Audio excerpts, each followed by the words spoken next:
Fala rapaziada, aqui ó, coleiro furacão e ali atrás tá o baiano trovãozinho. Todos os dois saindo da muda, começando a abrir canto bem.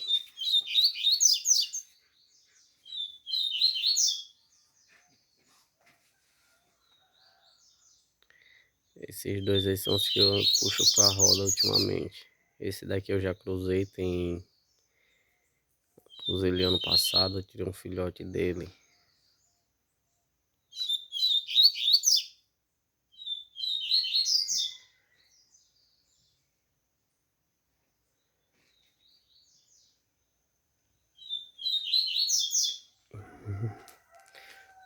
Vou mostrar aqui o baiano.